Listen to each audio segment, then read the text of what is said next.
I'm Dr. Vanessa Sinclair, and this is Rendering Unconscious. My guest today is Dr. Jacob Glazier. Dr. Glazier has a PhD in Psychology, Consciousness, and Society from the University of West Georgia. His research tends towards a transdisciplinary approach via theoretical and philosophical models and includes subjects like critical theory, embodiment, and desire, as well as their relation to praxis and clinical practice. He provides therapy services online for BetterHelp and its associated sites as a licensed professional counselor. His work has been published in academic journals including Psychoanalysis, Culture and Society, Subjectivity, Mortality, Critical Horizons, Rhizomes, and the Journal for Cultural Research. And his forthcoming book is entitled Arts of Subjectivity, a New Animism for the Post-Media Era.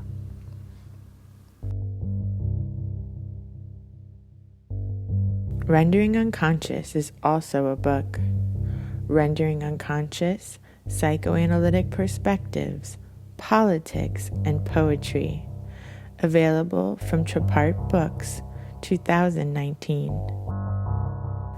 For more, please visit our publisher's website, trapart.net. That's TRAPART.net.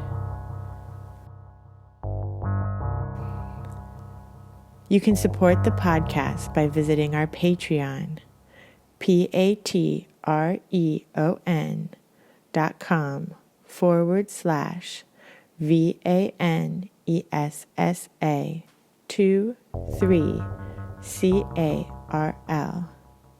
Your support is greatly appreciated. Links to everything can be found in the text accompanying this episode.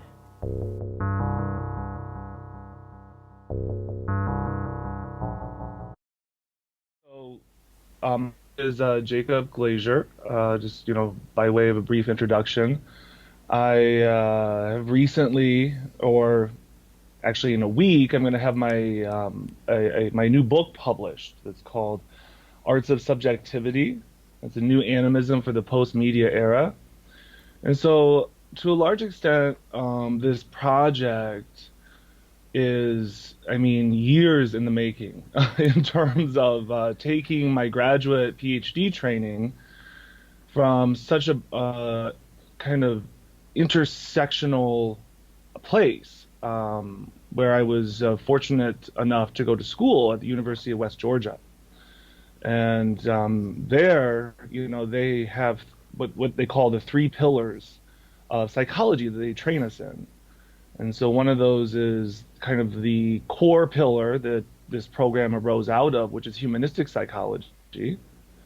And then 2 supplemental pillars are transpersonal psychology and critical psychology.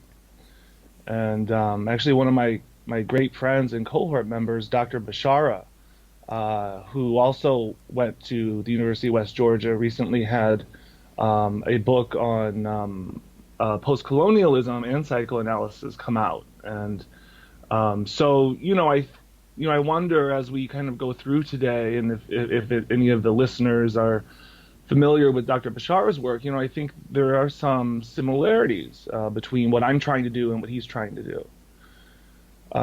So my new book, Arts of Subjectivity, it is grounded, I suppose, in 2 theorists that come out of, one for sure coming out of psychoanalysis, Felix Guattari, famously Lacan and Lausanne, and then the other is very well known in post-structuralism or discourse theory, which is Michel Foucault. And so those 2 are my kind of key theoretical interlocutors for this project. That I try and take what Foucault calls, originally Plato called the craft of life. And Foucault kind of picks up on this and develops. He calls it differently depending on, the early, middle to late Foucault, the one that you're kind of reading or talking about. But he calls it either technologies of the self or an arts of existence. And I like the latter term probably gets at more of what I'm trying to do. And so I basically take, his kind of excavation of this tradition of Western self-cultivation coming out of, for example, the Baroque philosopher Montaigne, writes on how to cultivate the self, different practices, or what Foucault calls an ascesis, taking that from Greek literature. So an ascesis is a kind of disciplined training of the self. And so, so I take this kind of key insight that Foucault draws out of the history of Western philosophy, and I try and update it. One could say, using Felix Guattari, and more specifically his understanding of what he calls the post-media era. And so, to put this in more colloquial language, I want to look at, or I tried to look at the way that subjectivity, first of all, what is subjectivity? Because that word is historical, as is with every other concept, and that hasn't been around that long. And so what is this? What is subjectivity? What is the self? What is the subject? So Lacan famously, developed this notion of the subject.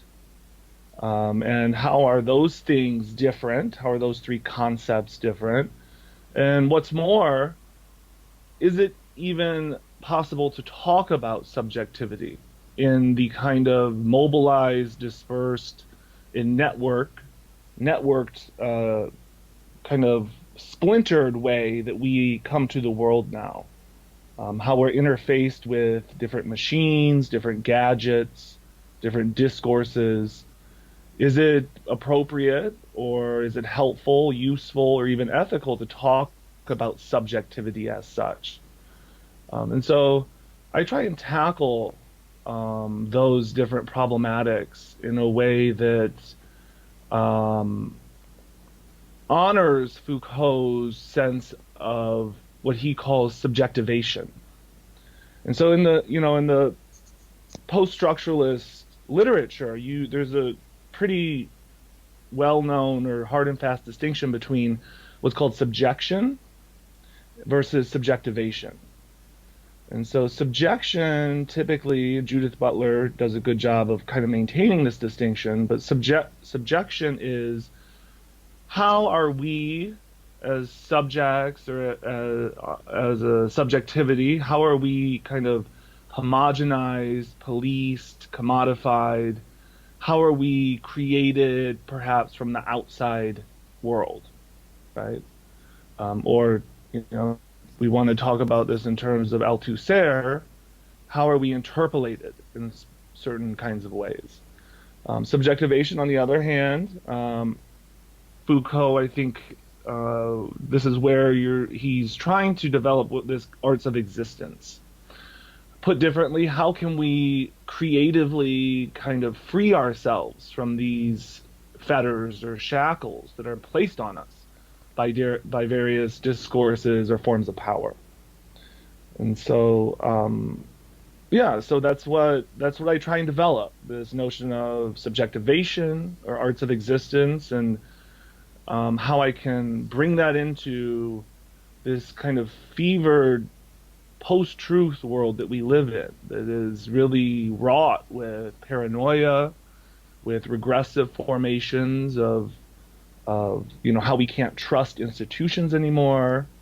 And I really want to do that in a way that doesn't instigate what thinkers like Jordan Peterson or Steven Pinker or Richard Dawkins are trying to do, and revive Enlightenment thought or values. And I think, unfortunately, I think that's a regressive move. I think with Trump at least coming into office and this kind of post-truth phenomenon being kind of solidified in his administration, and not only that, but through popular media. I think it's a wrong move and this reactionary move to return to this kind of Enlightenment thought. And so I try and take and push post-structuralism and the key insights of post-structuralism, and I try and, I suppose in a way, reground it in a kind of realism. And that realism is a form of what is known in the literature as neo-animism, and coming out notably of the works of like Isabella Stanger's, Bruno Latour, out of science studies really. Donna Haraway is another good person to point to.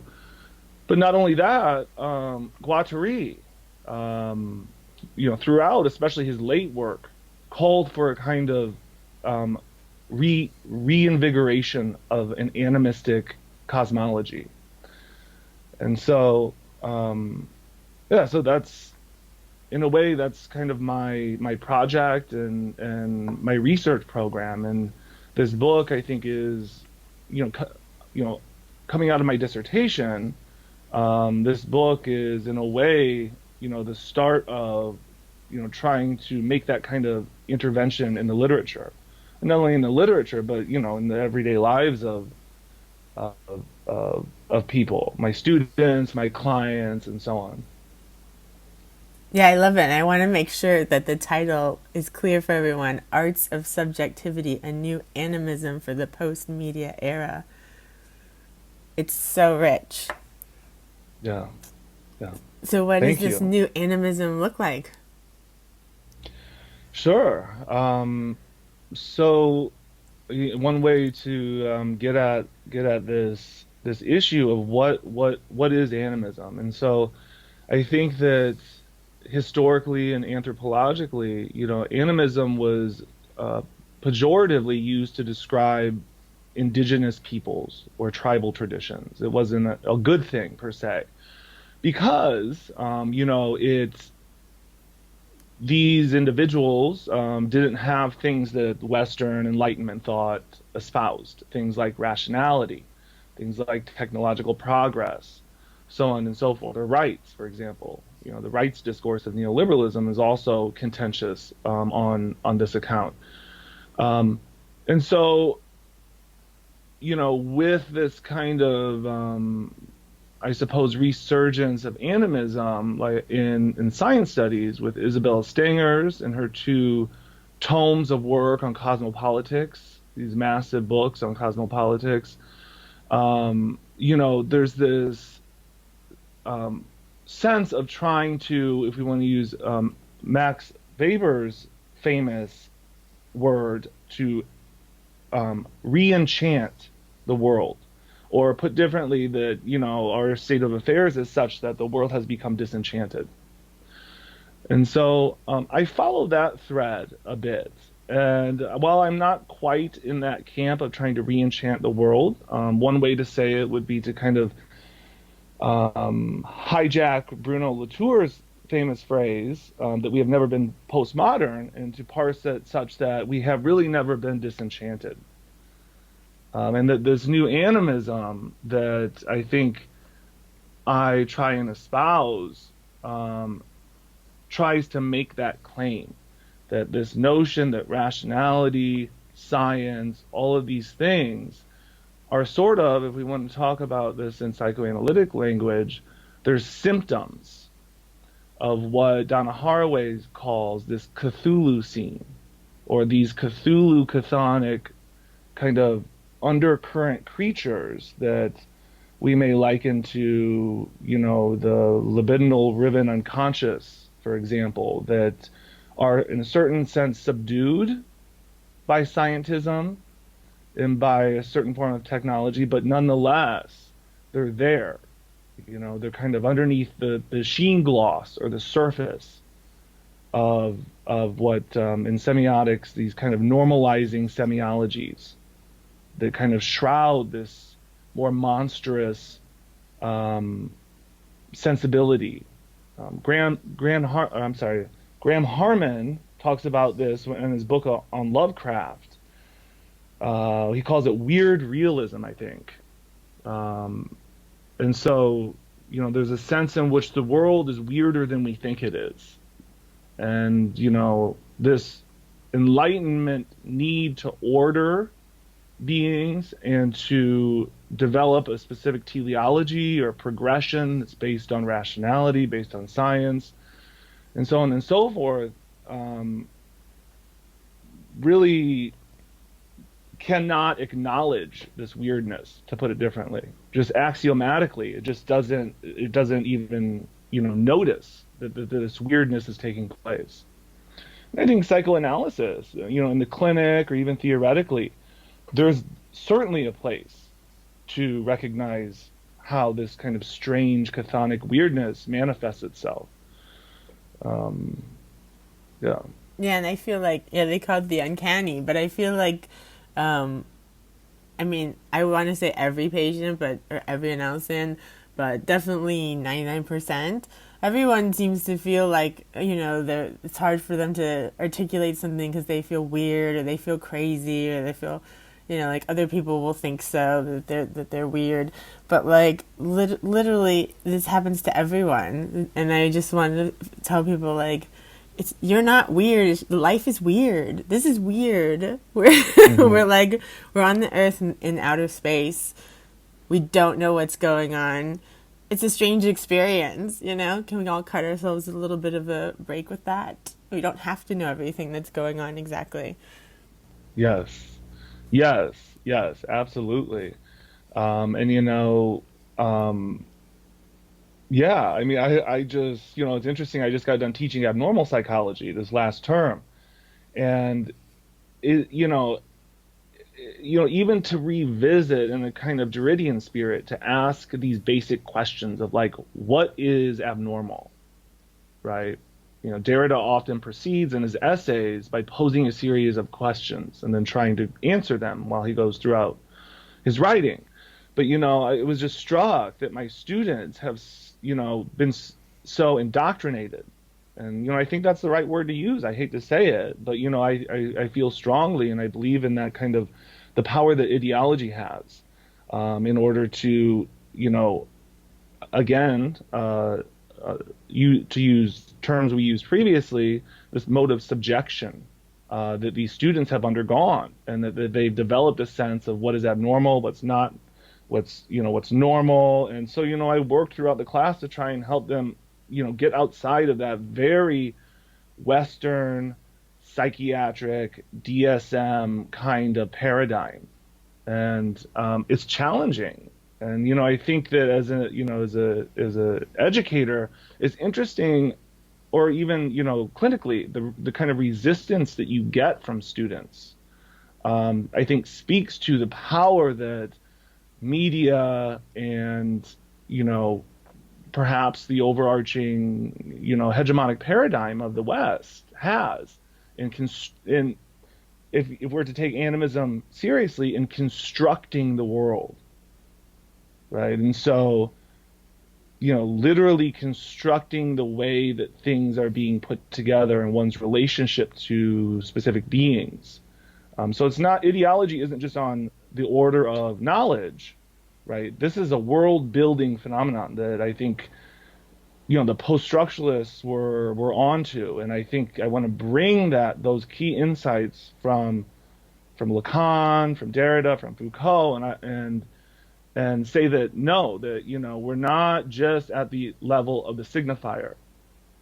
While language is extremely important, there's a whole kind of intertwined, networked, and ontological effects that are happening. And so, I think a naive reading of post-structuralism or postmodernism would be to say, well, it's all language games, right? It's all, discourse or rhetoric, or, how you position yourself in discourse. Well, yes, that's true and that's important, but at the same time, these are connected to a kind of realism that, for example, the Lacanian clinic is in the indication discourse produces a whole host of symptomatic effects in the analysan. Like you pointed out, uncanniness, anxiety, maybe, things like that. Yeah, all sorts of symptoms and hysterical symptoms. When you were talking about that, it was reminding me of like this idea of the hysteric, which is like, just speaking more with your body, which is totally natural. um, but like the more that you put these kind of rational boxes and like onto someone, or like try to nail them down into position and like keep them in place, the more the hysteric like acts out, you know, which is Hmm. like historically been the woman, but it can be anyone. It's just like people don't like being nailed into place. Right, right, exactly. And I think that, I think, um, to bring up the gendered nature of hysteria, I mean, certainly there's a critique of Lacan in terms of, him invoking that image of the woman, right? Because that is it's a medical term that's rooted in psychiatry. And like you rightfully just got done suggesting, is that it is a gendered term. And so I think to connect this back to this kind of reactionary shift in academia in terms of revisiting the Enlightenment, I think we that brings with it certain forms of power that have to do with things like sexism, homophobia, um, racism, phallocentrism, things like that.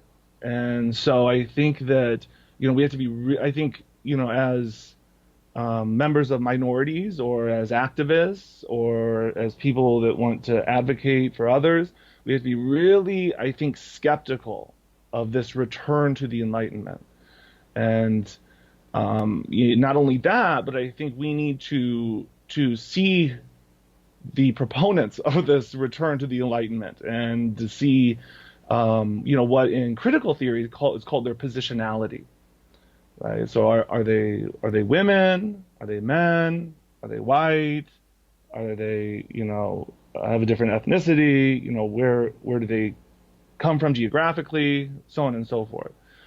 Um, and I think, it's interesting that, as I was finishing the book, one of the, I suppose you could say, um, what do you, things that I was disappointed about was that I feel like, and this is, when I move into my future scholarship, I want to expand in this way, but I felt like I used the canonical literature too much.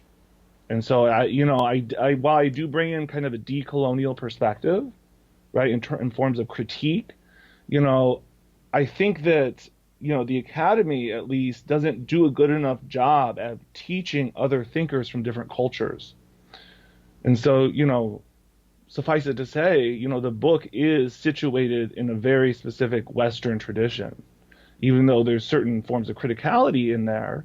I just, I haven't been trained enough and in, philosophies or thinking from, for example, the Middle East or China or India or things like that. And so, um, yeah, so I think, I'm critical of the Western tradition, and the kind of,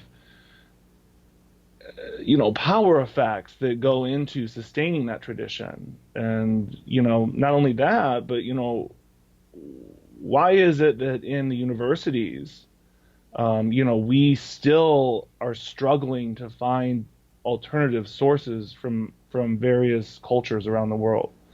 And why aren't we being taught these things? What does that say about higher education? Yep, that it's upholding a specific discourse. Right. Exactly. It seems like it's not supposed to be doing that, but that seems to be what it's doing. Yes. Yes. Yes. Yes. We could ask ourselves, what is that discourse? Why has it been sustained for so long? And I think, I mean, it's a complicated issue. I always return to one of my early loves of philosophy, came to me when I was studying philosophy in my undergraduate program, and I came across the work of Martin Heidegger. And, I still secretly today might consider myself a Heideggerian in some ways. But, I think his um, understanding of our relation to technology and the way that our certain epoch, or Foucault might call it an episteme, the way that our relation to technology as a way of revealing is what Heidegger says. And it either dims down certain aspects of being or it makes other aspects brighter. And, I think we are so embrangled in that kind of way of revealing of what Heidegger calls the standing reserve. So like the way that we approach technology is to um, have resource extraction, more or less. So it's a form of, um, Marx would call it a form of maybe commodification. But I think, and I speak to that a little bit in my book, using the metaphor of kitsch. It's like Daniel Tiffany, who's a literary theorist and critic, does a really good job, I think, of using the object of kitsch, like the little plastic, toys or objects you can find at any shopping center, and grounds it conceptually and theoretically, such that um, the way that we have commodified being is through this kind of approach to like surface glossy nature of it. And so we, to put it differently, covered over this darker aspect of being. And, we must use, he goes on to articulate a theory of what he calls dark speech. So the riddle is a way that we can access these kinds of hidden forces that our kind of relation to technology has covered over. This kind of languaging of the riddle, or even like a rebus, would be one way to access this kind of latent power. Um, yeah, and so I think to put it plainly, our way of living right now, I think, is really superficial. The way that we approach the world, we isolate ourselves from nature. We are constantly on our phone, constantly on our computer. And so I think it's like Lacan might say we've been duped by the discourse, to really almost meld with these gadgets and these discourses. And all the while, there's this kind of strangeness, weirdness, uncanniness out there that we aren't paying attention to. And, clinically, certainly, this kind of being duped leads to all kinds of symptoms that we see in our current society. Yeah, exactly. That's what I was just thinking. Like when you don't pay attention to it, it's just gonna come back like in full force. It's gonna get our Yes, attention. yes, yes. Yeah. So, and I think, globally, we could talk about that kind of return of the repressed. I think we're seeing signs of that globally. All you have to do is look at the ecological status of the planet. And I think, one might say that's this kind of return of the repressed, of this kind of capitalist machine that is, Deleuze and Guattari talk about it as the mechanosphere, the way that this kind of globalization monster has ensnared the earth. And these symptoms that we see around the planet of perhaps certainly ecological destruction, maybe war, cultural conflict, so on and so forth. These are symptoms of the way that we're living. And you know, they're coming out of this kind of this weird realism that I'm trying to talk about in this book. Yeah, and like when the whole election, when 2016 happened, we'll say, um, people were so like taken aback and shocked. My friend Chiron Armand, who's a shamanic practitioner, he's like, what did everyone think was going to happen? Like, how did everyone think this was going to go? You come over here, you steal people's land, you steal other people from their lands and make them slaves. You think this is going to end up all right? And I was like, fair. It's the only thing that like that shifted my perspective on it, made me understand like, yes, it was inevitable. Hmm. Absolutely, absolutely. And I think I'm interested in like the talk of reparations in the United States political rhetoric, which is an interesting gesture to kind of heal these wounds that aren't healed. And again, I hate to return to these group of scholars like Peterson and Pinker that are trying to return to Enlightenment thought, because I just see that as so dangerous. The devastation that some of these values that have been handed over to us through Enlightenment thought, we haven't dealt with that. The exclusion of minorities, a kind of naive notion of Kantian cosmopolitics or the cosmopolitan, which I try and rework that in my book. I try and use Stangers and Latour to kind of, or even Suzendi, to rework this notion of what is cosmopolitics, what is the cosmopolitan citizen, right? And how we can be inclusive of cultures rather than homogenizing their values and replacing them with things like rationality, with things like science, with things like progress. Um, yeah, and so I think that part of the work that I'm trying to do again is, for example, like Glissant, this Creole post-colonial thinker. I use his work on the poetics of relation, and he talks about not a return to indigeneity, not a return to kind of native being, but rather what he calls, in the post situation, is called a détournement of the kind of subjecting forces that have been foisted upon these, indigenous peoples. And the détournement, Guattari is very enthusiastic about this kind of tactic, one could say, political tactic. It's this kind of hijacking or turning back of symbols or rhetoric or even objects that have been used to kind of enslave or subject. And so that's a kind of key strategy that I think that people that feel ostracized from society can kind of do to take back some of their power and perhaps delve into this more creative form of self-fashioning, which Foucault calls subjectivation. Yeah, I was just thinking yesterday, what would Foucault think of all of this? Because Yeah, he was pre-digital age, It's like, what would he think of the digital age? right, right. Yeah, I mean, I don't know. I mean, I think, I just, when you're saying that, I recall Deleuze's kind of supplement to what Foucault called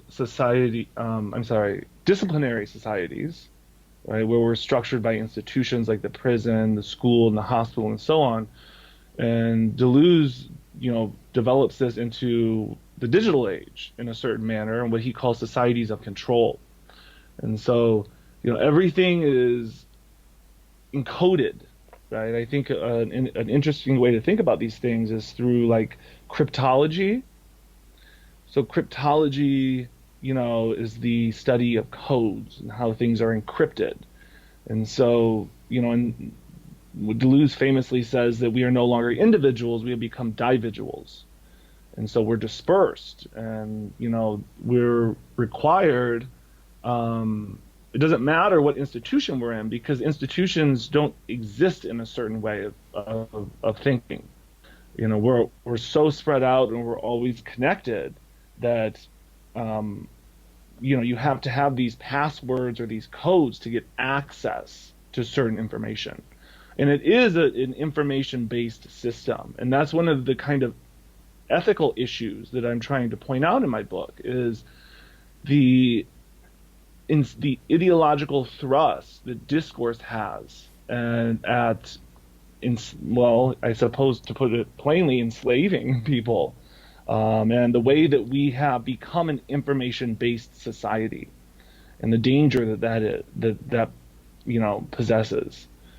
And so, I think this kind of reinvigoration of a new animism, I think tries to cut those different semiologies and those different networks of meaning that we've been so plugged into and frankly addicted to in a lot of ways. Yeah, absolutely. I wanted to ask you more about your school program that you mentioned in the beginning, because it just sounds so interesting. What an interesting program, and like a theoretical kind of perspective behind having these kind of different branches of psychology. How did you find your way into this?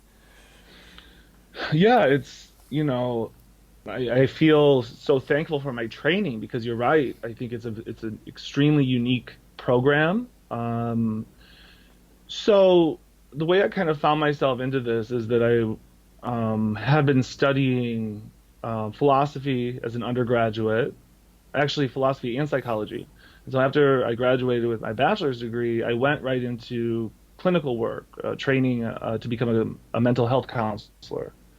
And so I did that, and of course, I knew that eventually I would want to go on and get my PhD. And so I was looking at, a lot of my training as a mental health counselor comes out of Rogerian therapy or person-centered therapy, right? And not only that, but humanistic counseling and humanistic psychology. And so when I was doing my search for different programs, there's not a lot of humanistic programs out there. And, perhaps like Saybrook might be one, or Duquesne, which is humanistic phenomenological. Duquesne and West Georgia have a strong relationship with each other. And so lo and behold, I found West Georgia, and I went down there to interview. And I had a little interest in transpersonal psychology, which, for those that don't know, transpersonal psychology is kind of the study of mystical or spiritual experiences. But I didn't, even though I had training in philosophy, like Nietzsche, and critical thinking and so on and so forth, I didn't really have a good sense of what critical psychology was. And so that's something I picked up while going through the program. And, thankfully coming across others that are interested in the powerful critical tools of psychoanalysis. My dissertation advisor is a Foucauldian, and so that was a great resource to have. And then also the work of Deleuze and Guattari and their critique of capital. And not only that, their critique of psychoanalysis insofar as it remains too Oedipal. It Oedipalizes people in certain ways. And so I think their understanding of the unconscious as a kind of factory with these notions of like desiring production, I think gets us away from Lacan. Obviously Lacan is controversial or is on the fence with regards to this critique, but I think traditional psychoanalysis tends to Oedipalize people and doesn't do a good enough job of helping individuals kind of cleave themselves or individuate themselves from their nuclear family or from their kind of main family.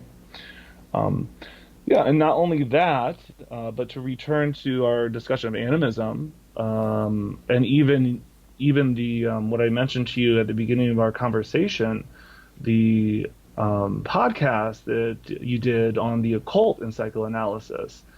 I was also very fortunate to work as a graduate research assistant under Dr. Christine Simmons Moore. and she is the only parapsychologist that is holds a tenure track faculty position in the United States. And so I was able to train under a parapsychologist, which is unbelievable, because that just, is extremely rare. Parapsychology is the study of the paranormal, or psi. So things like telepathy, clairvoyance, poltergeist, ESP, the survival question, things like that. And so, that, not while that I don't explicitly talk about those things in my book, nonetheless, I think an astute reader might find that my kind of overarching theoretical scheme allows for certain strange things like that to happen, or permit. Another way to say that is it permits those beings into the fold of understanding. And so I think, certainly West Georgia is in a very unique position to offer this kind of intersectionality in training, and rigorous training, that I think, is really rare. And I think like I said, I think I know that, beyond a shadow of doubt, I have benefited so greatly from that intersectionality. Yeah, absolutely. Isn't transpersonal, didn't it grow out of like Maslow? Maslow was one of the ones that started that, or I think so. Yeah, so I think transpersonal comes a little later. Maslow is a humanistic. So I don't know transpersonal, but I think like Max Weber. No, that's not that. I don't know. My friends know transpersonal. I don't know a lot of transpersonal, but Maslow's humanistic, Carl Rogers humanistic, Viktor Frankl's humanistic. But yeah, I think transpersonal comes just a little bit later. Cool. Is there anything that you wanted to talk about that we haven't gotten to yet? Where are you located now? Yeah, so I'm still in Georgia, still in Atlanta, West Georgia, right? So the university's in Carrollton, and so I haven't left the area. So right now, I mean, I'm teaching part-time as an adjunct professor for New York University online, which is amazing experience. I'm teaching graduate students in the counseling program. And then I'm also teaching part-time down here at a university, which is has a very unique program that's focused on positive psychology, but it's a chiropractic school called Life University. And they have a really kind of unique psychology program for undergraduate students that has its roots in positive psychology. And so I'm teaching there part-time as well. Apart from that, I'm excited for my book to come out next week. And I'm I don't excited to know. read your book. Yeah, thank you. I'm excited for you to hear your feedback. But yeah, I mean, I hope, in terms of like future scholarship, I want to kind of things we talked about today, I want to try and develop them more. And so, I have under review, I shouldn't say what journal this is, but under review right now, I have a journal article that I think is super cool. It's such a cool essay, and I really hope that, I get good feedback on it. But it's on hermetics. And so Abraham and Torek, I don't know if you're familiar with, they're psychoanalysts that were in that whole kind of post-structuralist group, and they developed this kind of new, I don't know if you want to call it new form of psychoanalysis, but they shifted the kind of metaphorics that traditional psychoanalysis uses, and they invoke things like I don't even know, like ghouls or the phantom. So the phantom is a famous understanding of how we can transmit trauma through generations. And again, they're Abraham and Torek. They were good friends with Jacques Derrida. And so, all that's to say is that, as you can see through kind of those images of ghouls, goblins, the phantom, and so on and so forth, I'm trying to take this notion of strangeness or uncanniness that can be found in this form of animism that I've tried to develop in my book, and apply it. In this case, for example, apply it in psychoanalysis. And so it'll be interesting to see what kind of feedback I get. I think that's really important too, because it is kind of one of these like last frontiers where like in general academics understand like the problems of colonization and the racism that's come from it, and like the problems with classism and unfair distribution of resources. But if you talk about like folk beliefs or like these magical ideas, it's still like, oh, you can't go there, it's just like, right. It's still so like othered. And it's like, exactly. But you guys can't keep doing that. It's the same problem. Yes. And I hate to say it, but I think, in a certain, I don't know, like schizoanalytic spirit, I think that, and Deleuze and Guattari have an excellent, in 1,000 Plateaus, they talk about the allegiance between the sorcerer and the wolf and the demon. And I think that these kind of metaphors or figures can be really subversive to kind of normal ways of doing things or normative semiologies. And I think that they're threatening, right? Like they're not just as the beings as such, but just invoking these kind of metaphors, I think can be threatening to certain individuals. And, perhaps we can, with gloves on our hands, we can help them loosen up the kind of normal paradigm that they've been indoctrinated into. Yeah, and it really is indoctrination. And I also think, I moved out of the U.S. last year and moved to Sweden, and then having kind of an outside perspective as opposed to living in it my whole life, I just see more and more. It seriously is indoctrination. And, like I went to like a Catholic school, Episcopalian school when I was little, and like, we had to go to church every morning after we pledged the flag, and just like America's whole belief that like we were actually taught like that the United States is like the result of all of civilization, like all of civilization has led up to this like progress that is like the United States, and that it was our destiny to take that land, and it's our God-given right. And we were like, there's like this, it's really indoctrination, and there's a lot of propaganda there that I think living there, you're just so used to it that you don't even realize how much it's not like that other places. Right. And, the lesson from psychoanalysis is that even if you're not paying attention to it explicitly, you're still soaking it in. Yeah. And, subconsciously. Yeah, and it's everywhere. Like, even I just got my first Swedish laptop instead of my American laptop. And, like, the keyboard's different. But then I noticed things like, the accents that you need to use, like for people's names that are, maybe Latin names or French names or these kinds of things.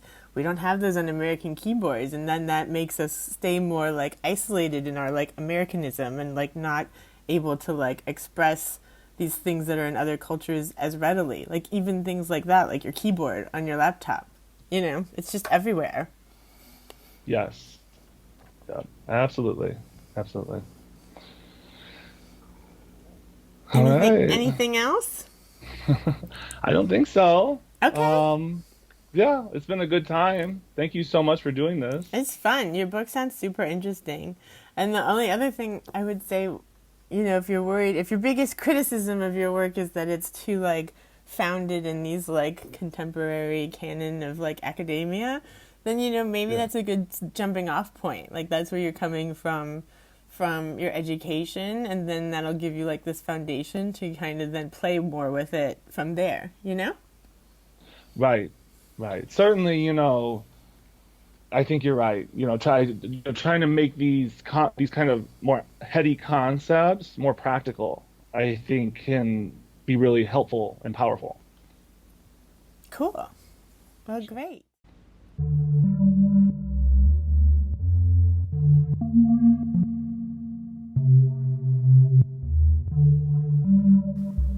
Thank you for listening to Rendering Unconscious. You've just heard a discussion with Dr. Jacob Glazier. Dr. Glazier holds a PhD in psychology, consciousness, and society from the University of West Georgia. He has a Master of Science in Education in Clinical Mental Health Counseling from Western Illinois University and a Bachelor of Arts in Philosophy and Psychology from Augustana College. Currently an adjunct professor in the Department of Positive Human Development and Social Change at Life University and an online adjunct professor in the Department of Applied Psychology at New York University Steinhardt. Dr. Glazier's research tends towards a transdisciplinary approach via theoretical and philosophical models and includes subjects like critical theory, embodiment, and desire, as well as their relation to praxis and clinical practice. He provides therapy services online for BetterHelp and its associated sites as a licensed professional counselor. His work has been published in academic journals including Psychoanalysis, Culture and Society, Subjectivity, Mortality, Critical Horizons, Rhizomes, and the Journal for Cultural Research. And his forthcoming book is entitled Arts of Subjectivity, a New Animism for the Post-Media Era.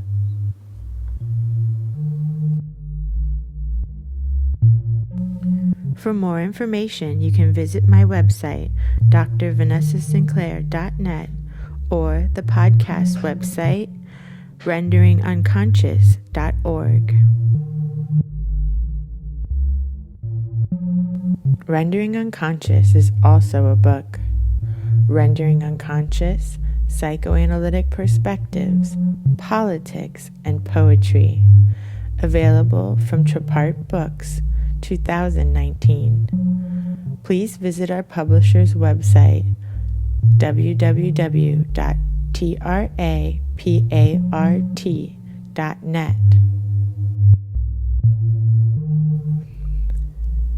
You can support the podcast by visiting our Patreon, patreon.com/VANESSA23CARL.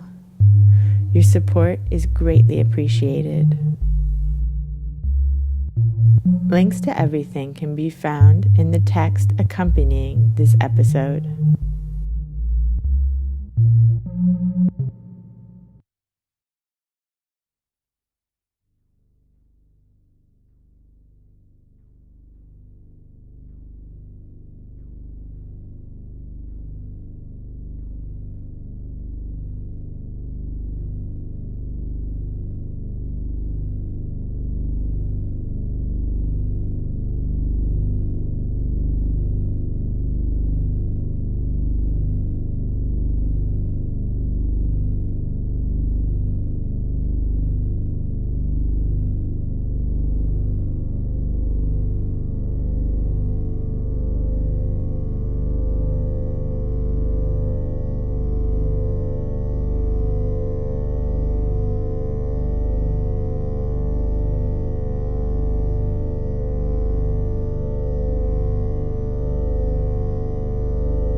species as we light and time,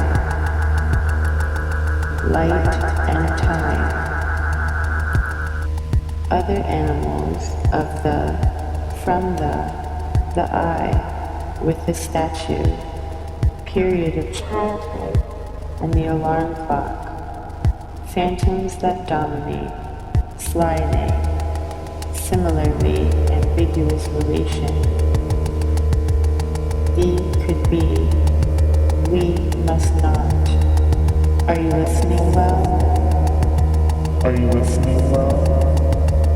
Are you listening well?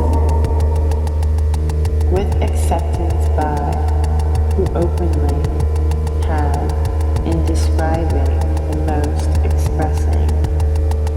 He said, visual representations stupidity lead through salutary aim.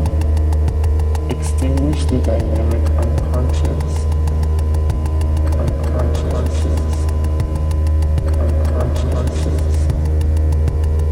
What is often on me, never to treat serious. It's true, the which developed during the sand's own feelings, become I, movement in epicenters that birthed the field be sought out. Mighty, stated that he fundamentally mirror and make use of, just don't struggle. Techniques later utilized by Deleuze in a larger constellation of ideas to begin with, of whale.